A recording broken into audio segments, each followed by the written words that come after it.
예, 엔터 콘텐츠 업종이 뜨겁네요. 사실은 뭐 실적이 나와주는 쪽이고 중국의 모멘텀도 있는 데다가 지금 또 SM 이슈가 불면서 관련 흐름이 좋은데 오늘은 SM 얘기도 시간이 되면 조금 하겠지만 CJ E&M 얘기를 집중적으로 하겠습니다. 최근에 지난해 말에 온 신임 대표가 또 대대적인 조직 개편을 단행했다고 했는데요. CJ E&M 집중 분석합니다. 리더스 인덱스 박주근 대표님 오셨습니다. 어서 오십시오. 네, 안녕하세요.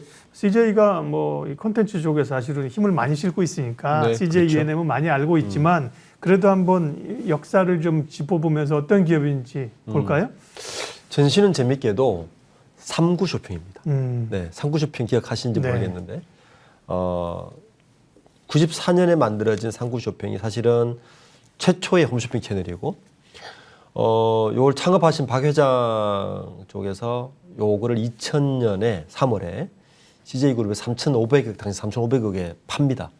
그래서 CJ그룹이 요 3구 쇼핑을 인수하면서 사실 현재 CJ E&M이 전신이 되는데 이 3구 쇼핑이 당시에 컨텐츠 사업도 가지고 있었어요. 그래서 이제 컨텐츠를 하게 됐고 두 번째 이제 조금 그 활성화된 거는 2010년도에 그 CJ 오쇼핑의 미디어 사업 부분을 인적 분할을 합니다. 그래서 여기에다가 뭘 합치냐 하면은 그리고 그 다음 해에 그 CJ 그룹 내에 미디어 계열사 5개가 있는데 온미디어, CJ 미디어, 인터넷 뭐 이런 것들을 엠넷까지 합쳤어요.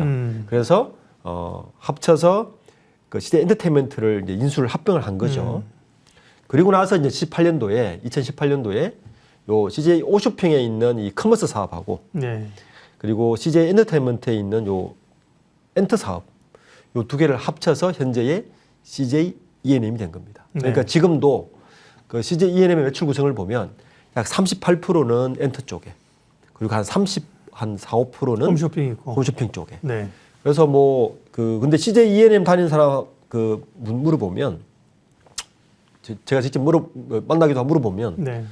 본인들의 경쟁사가 어디냐 이렇게 물어보면 어디라 그러냐면 월터 디즈니라 그럽니다. 콘텐츠 회사로 본다는 네, 거죠. 그런데 보는 거죠. 네. 예, 그래서 지금은 어쨌든 국내에서는 가장 강력한 뭐 K-팝, K-컨텐츠와 함께 가장 강력한 컨텐츠, 엔터테인먼트 회사라고 이제 보는 게 무방할 것 같습니다. 네, CJ 오쇼핑을 거슬러서 3구 쇼핑까지 저는 모른다고 하겠습니다. 한 살에도 젊어 보이는 척하려고 옛날에 모르는 것처럼.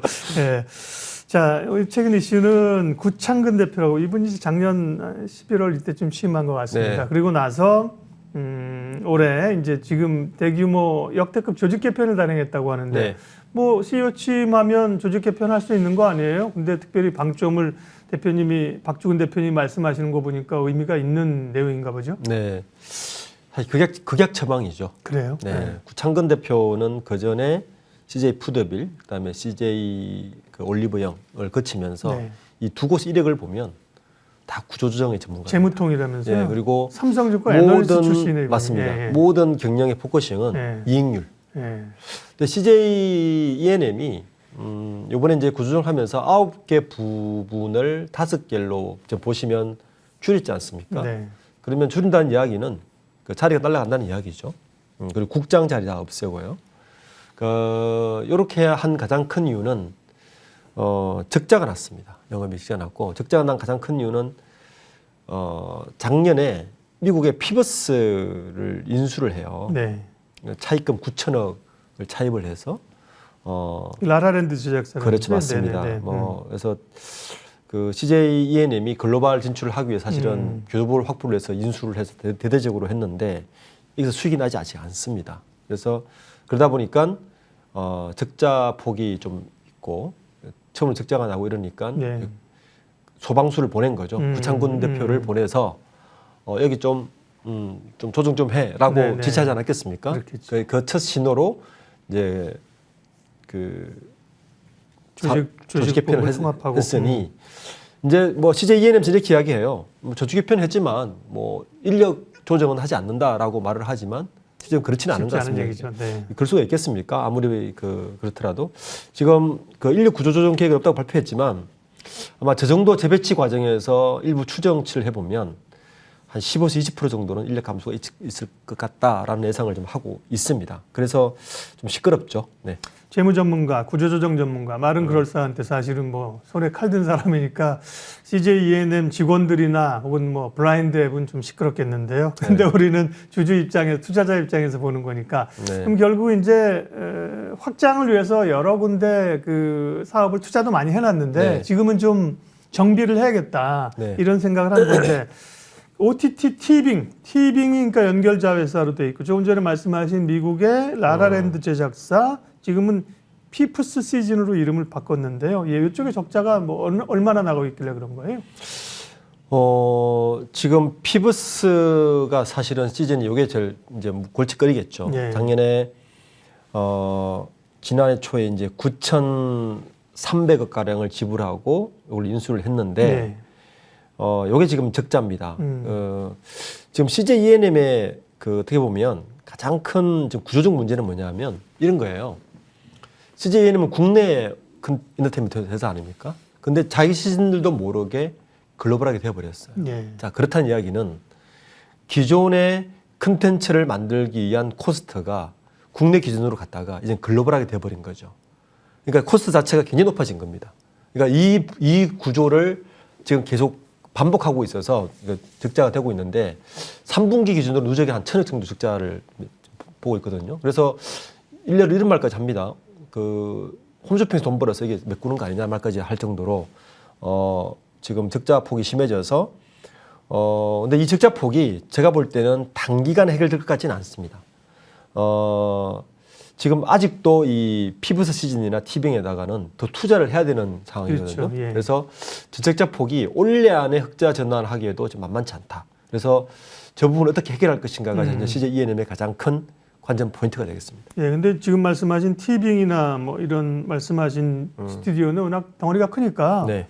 뭐 쉽게 팔기는 어려울 거고 구조조정이나 이제 내실화를 하다 보면 이제 겹친 사업부를 조정해서 인력을 줄이거나 네. 가지고 있는 이제 지분들을 보니까 뭐 이 상장사 지분들 좀 있는 것 같고요. 지분이나 자회사를 좀 매각하면서 실탄 좀 마련하겠다 이런 구도가 또 있군요.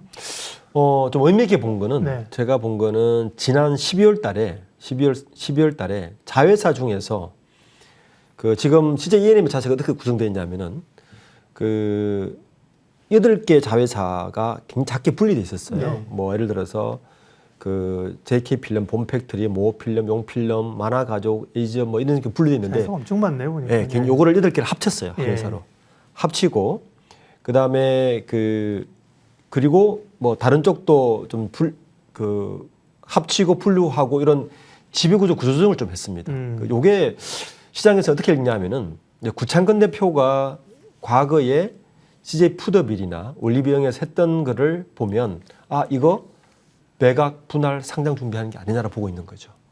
보시면 지금 CJ 푸드빌에서도 그랬고 CJ 올리브영에서도 그랬고 인적 분할해서 매각 분할하고 이런 것들을 IPO를 계속 했거든요. 네. 그래서 이재현 회장이 구창근 대표를 CJ E&M에 보낸 거는 바로 그 수가 아니냐. 그리고 11월 달에 가자마자 바로 12월 달에 8개 자회사를 하나로 합쳐서 좀 가치 있게 만든 거죠. 그럼 이거는 분할 상장하려고 하는 게 아니냐라고 지금 시장에서는 보고 있는 것 같습니다.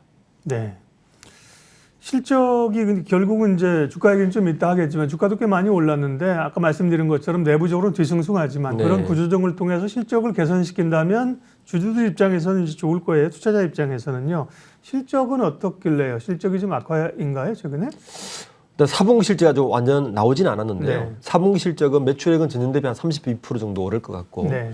영업이익도 뭐 15% 정도 늘어나서 342억 정도인데 매출에 비해서 너무 적죠. 이 정도면 이제 겨우 흑자 전환했다 정도로 봐야 되는 거고 올해 매출액이 문제인데 올해 매출액은 전년 대비해서 한 5% 이상은 좀 늘어나지 않을까. 왜냐하면 인수한 게 있으니까. 네. 예. 근데 영업이익은 2천억대를 예상하는데 요거는 조금 봐야 될 것 같습니다. 그 올해 가장 이제 좀 관전 포인트로 보는 거는 요 인수한 피프스 시즌을 어떻게 정상화시킬 거냐. 첫 번째고요. 네. 그 다음에 그 외에 그 티빙의 콘텐츠 투자액을 어떻게 좀 효율적으로 만들 거냐. 그래서 이번에 그 조직 개편을 한 것도 보면 글로벌 쪽을 굉장히 좀 강화시켰어요.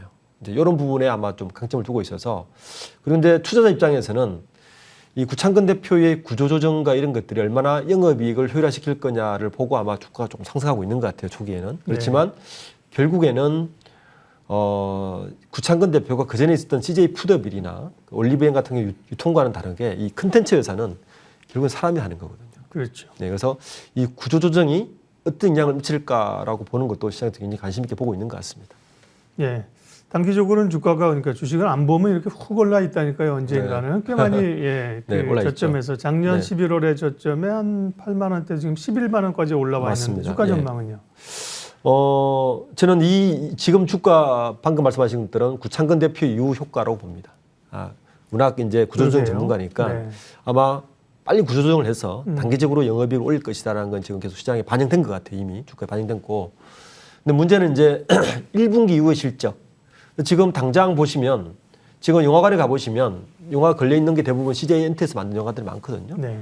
뭐 유령이라든지 그리고 뭐 영웅이라든지 다 참패했습니다. 실적이. 참패를 해서 이런 부분도 시장에서 좋게 보지는 않는 것 같고 그 참패에다가 그리고 1분기 실적에 대해서는 좀 우려를 포하고 있는 부분이 있고 이게 단기적으로는 실적이 나타날 수도 있겠지만 구조적으로 2분기 정도 가서 이 실적이 유지될 수 있을까라고 좀 우려 부분이 있고 그리고 잠재적으로 미국에서 그 인수한 포시즌 그 피부스 시즌이라든지 티빙에 대한 네. 투자가 얼마큼 들어갈까 하는 것도 시장에서는 좀 의구심 있게 보고 있는 것 같습니다. 네. CJ E&M 집중 분석했고요. 주요 기업들의 이슈를 그동안도 계속 짚어주셨고, 우리가 이제 SM 얘기도 많이 했는데 이슈가 불거졌습니다. SM의 그 어제 오늘 나타나고 있는 일에 대해서 지금 잠깐 좀 코멘트 해주실래요? 뭐 앞서서 얘기했지만 결국에는 이수만 총괄 프로듀서의 허락을 받지 않고 최조카인 그 이성수 대표와 그 경영진이 유상증자와 그 뭐 이렇게 해서 네. 그 CD 카카오에게 발행하고, CD 예. 발행해서 9.05%의 지분을 줬다. 이게 이제 핵심인데 그 이사회 내용을 보면 그 사회이사 한 분이 반대했죠. 그 경복구 동기거든요. 네. 그래서 거기서는 반대했다는 거는 결국에는 지금 현 경영진과 그 이수만 총괄과의 갈등으로 봐야 되는 것 같습니다. 이게 이제 저는 카카오가 엮어서 이렇게 이게 뭐 경영권 분쟁으로 보기에는 이건 좀 오버한 것 같고 지금 현 경영진 내부에서의 분쟁으로 봐야 될 것 같고 법적 분쟁이다 보니까 이거를 경영권 분쟁주로 보기에는 조금 무리일 수가 있는 것 같습니다. 그냥 내부 분쟁으로 봐야 된다. 그런데 이제 카카오는 저는 오히려 카카오 엔터를 더 재밌게 보고 있어요. 이제 오늘은 그걸 모르겠는데 어제 보면 카카오가 이것 때문에 한 4.3%가 올랐어요. 올랐죠. 네, 예. 올랐어요. 그래서 카카오는 결국에는 지금 우리가 CJ 엔터를 이야기하지만 저는 우리나라 엔터 시장은 결국에는 CJ 엔터와 카카오 엔터가 아마 그 양강체로 갈 가능성이 크다 봅니다. 그렇게 보면 카카오는 무조건 SM 엔터를 먹어야 되거든요. 예, M&A를 해야 되기 때문에 오히려 카카오 쪽에서 이 부분에 대해서 애달게 보지 않나. 지금 현재로는 내부 분쟁이지만 결국에는 카카오가 SM의 주주로 M&A를 했을 때 이 CJ은행과 카카오 엔터를 보는 게 훨씬 더 재밌는 관점 볼 때 될 것 같다라고 생각하고 있습니다. 예, 오늘은 뭐 그 부분은 간단하게 하고요. 추후 뭐 이전에도 많이 다뤘지만 추후의 변동 사항이나 우리가 짚어야 될 게 있으면 다시 SM 얘기는 추후에 좀 하죠. 네. 리더스 인덱스 박주근 대표님 함께했습니다. 고맙습니다. 네, 감사합니다.